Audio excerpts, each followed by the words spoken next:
Next up, we have Mr. Tim Wong. He's a homemaker and a parent advocate. So a little bit about him. He turned a lifetime of mockery over a facial birthmark into a journey of resilience. Embracing his uniqueness, he found strength and now inspires through self-acceptance. A beacon of authenticity, Tim advocates for compassion and respect, shaping a more understanding world. The stage is yours, Tim. A big round of applause. Hi, I think it's still morning, right? I'm Tim. There's a very interesting story how I met Bala. I was on the way home about a month ago on the MRT, Circle Line, and Bala came and tapped me on my shoulder. He asked me how to go to, I think it was to Serangoon MRT, and I was on the way back home after a meeting. And I said, okay, this way, same direction. So I decided to sit with him on the train, and when I was sitting with him, he was sharing with me about this, the heartbreak. And he was very passionate about the heartbreak. He was asking me, do you have LinkedIn? I said, no, I don't have LinkedIn. How about Facebook, WhatsApp? I said, yes, I do have all this. And so we exchanged numbers, we exchanged Facebook friends. And then he began to share me, on the short MRT ride, he began to share me what the heartbreak was all about. And then I began to resonate with what he was sharing because, as you can see, I'm a man with half a face. So this is a birthmark that I've carried since birth. And he was telling me how in the building of a building, there are heartbreaks, and heartbreaks are also important. How heartbreaks are important in building the corners of a building, and that a building is incomplete without a heartbreak. And that really hit home for me because I felt like a heartbreak most of my life. Because of my birthmark, I've felt like incomplete most of my life. In fact, I'm almost 50 this year, almost 50. And for almost 40 years, I've tried to be someone else. I tried to be a full break when actually I was a half break. I am a half break. And that's the beautiful journey that I've been on, though it has been a very tough journey, and I'm about to share a bit more as I go along. And so thank you, Bala. Actually, he messaged me that same day that we met on the MRT, and he said, you must come and speak here for the conference. And I was like, what, speak? I'm not really a speaker. I'm not really someone who likes to appear in public because of my birthmark. But he was very persistent. The next day he said, I will meet you at One Farrer. I'll meet you here. I said, no, I'm actually at Bishan. No, I'll meet you at wherever you are. And because of his persistence, I'm here today. I'm happy to share where I was and where I've been and where I am now as well. Maybe let's go back a bit to when I was born. I was born in 1975. My parents were teachers. I was hearing from different speakers, and they were sharing about their parents being engineers or architects or doctors. So my parents were teachers. My mom was a very good teacher. She taught primary 6 students who preparing for the primary school living exam here in Singapore, which is a very big exam for 12-year-olds in Singapore. And because of her, I actually scored so well. I scored so well in my school that I went to the premier boys' school in Singapore. Yeah. I mean, for a boy with a birthmark who was just coming into puberty and just discovering and wondering where my place is in the world, scoring so well, it's supposed to be a blessing, but it wasn't for me because I placed my self-worth, my identity all in the grades and in the school that I was. So for years, for the years that I was in that school, it was all about who I was and what I achieved, and not about who I am as a person. Yeah. So when I finally hit a hurdle, when I began to do badly in school before our O-levels here in Singapore, I began to get anxious, depressed. I began to question who I was. I was raised as a Roman Catholic, and I was asking God to, why am I born like this? Because all along, from young, I had people and other children. They would tease me. They would say, "Yee, yucks," and I would feel very hurt, and I would feel very out of place. So, hitting puberty, getting all the bad grades, everything, I started to question who I was, what I am, what is my place in this world, and I went to cry. I cried out to God. I went to cry, but nothing changed, and I didn't do well in my exams. I mean, I did well enough, but not well enough by the standards that I was trying to hit. And because of that, I always felt I wasn't good enough. I wasn't good enough, and that became for me a cycle of failure. I was always trying to make up for being not good enough at the first hurdle. So I went to university.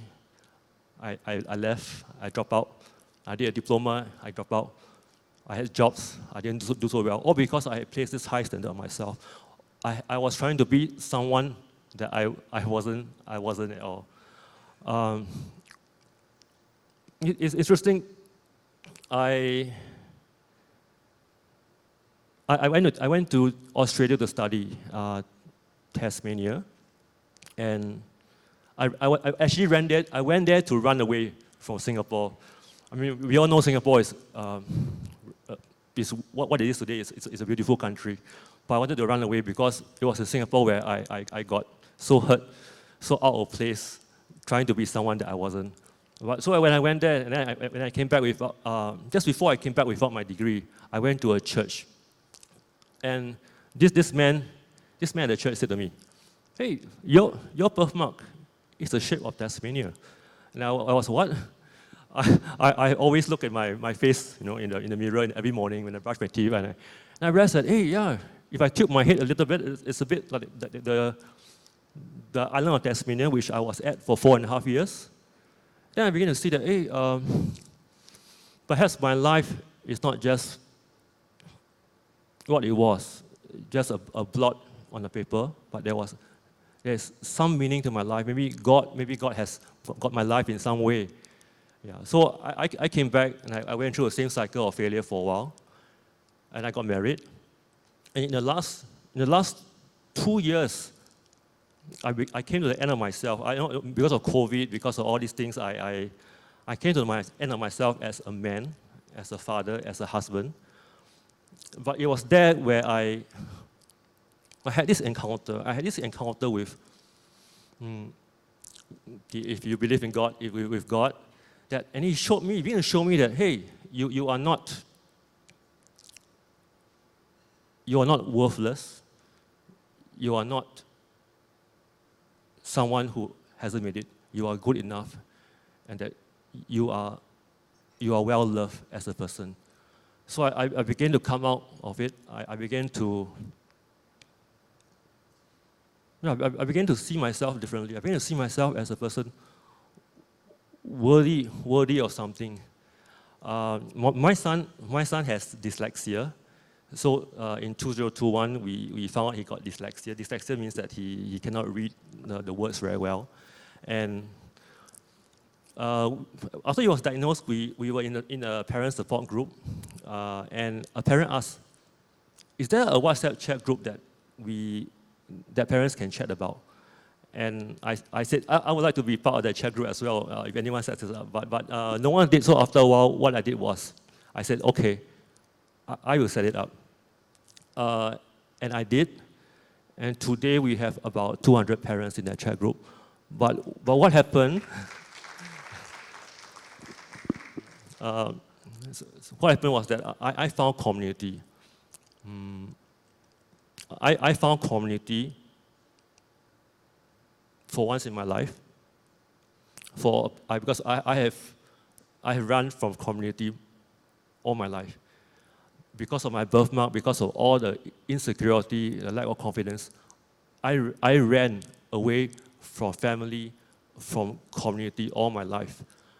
But here, in this chat group, when other parents were sharing their journeys, I began to see myself in their journeys, and they saw themselves in other parents' journeys. And here, I found a bit of myself. I found that for someone who ran away from community, I was running towards community and facilitating community as well. And it's not just this one. Then I realized that I was also in a respectful parenting community, and now also I'm also helping with men's circles and also with stay-at-home fathers. I left my job last year to be a stay-at-home father, and to be more present for my child, because I realized that we are chasing so much. We are chasing so much in this world that sometimes we forget what is the true meaning. What are the things that really matter in this life?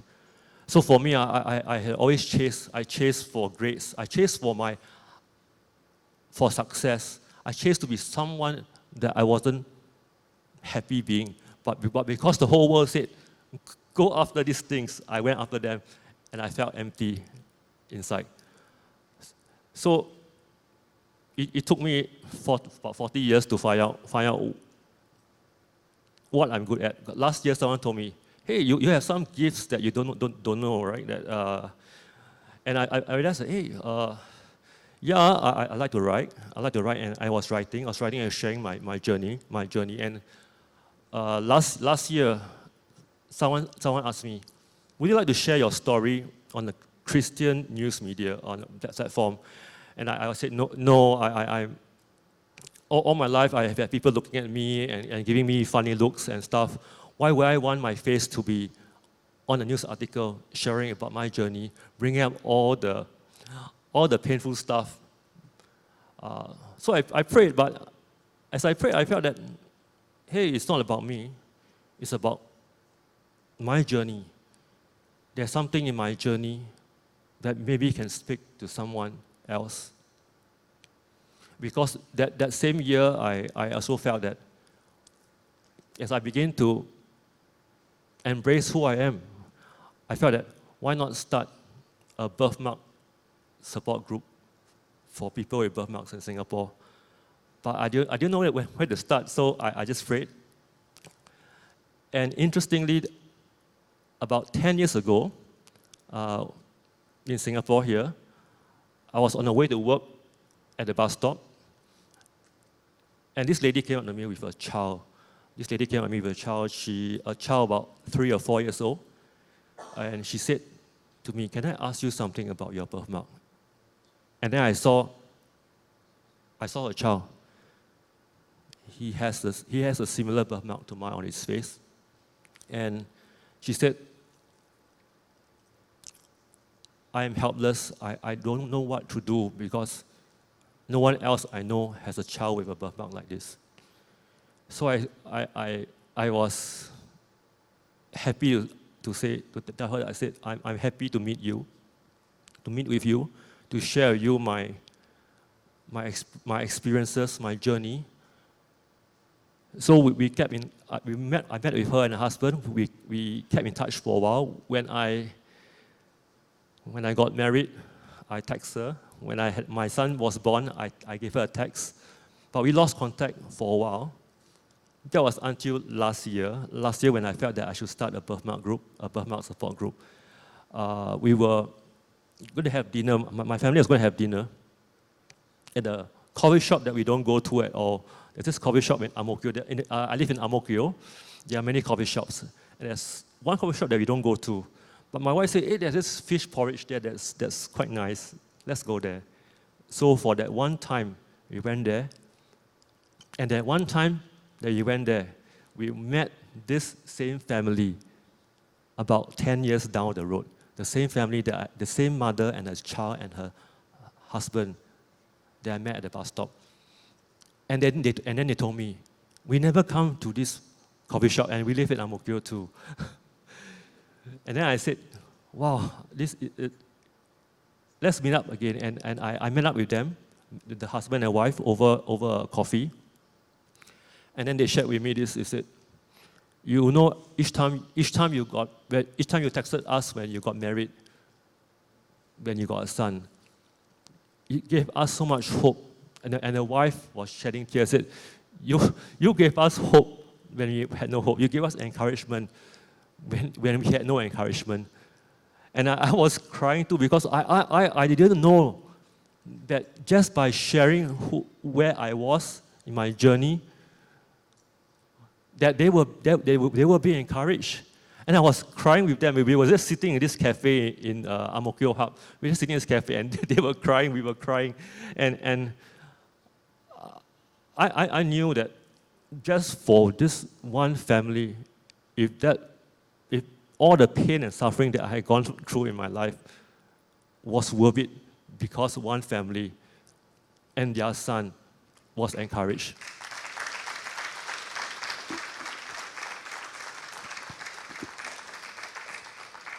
And the beautiful thing is that because after that they encouraged me. They said, when I shared with them, I was thinking of setting up this birthmark support group, and they said, go with it, we are with you. And together we set up a group, it's on Facebook. And the beautiful thing is this, about 2 months ago, this lady came in the group and she said, I'm a mother, I just gave birth to a boy, and he has a birthmark on his face.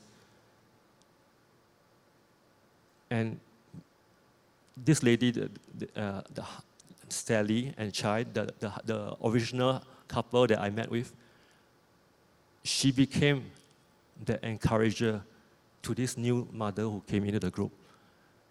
And I found it so beautiful that what began as an encounter 10 years ago can be an encouragement and a blessing to another mother who was feeling very alone, because her son came out with a birthmark as well. And that's the beauty of community, as I see it. It's not so much in how many. I mean, we can touch many lives at one go, but I found that if our greatest impact is in one encounter, is in one conversation,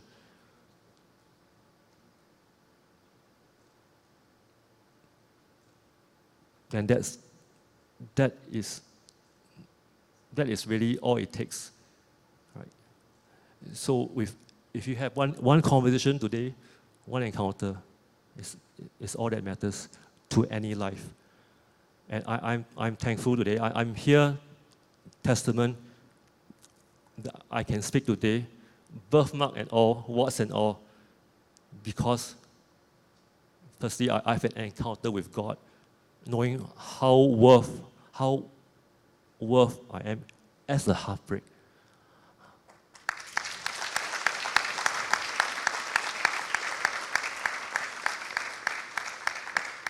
And also meeting other heartbreaks along the way. And I realized that the beautiful analogy of the heartbreak is that every heartbreak is worthy of honor, of respect. And every heartbreak's journey, no matter how far away or how weird or how full of potholes it is worthy of being embraced. And that's where I am. And I'm happy today to be here because of one man, this man Bala here, who has this vision of half bricks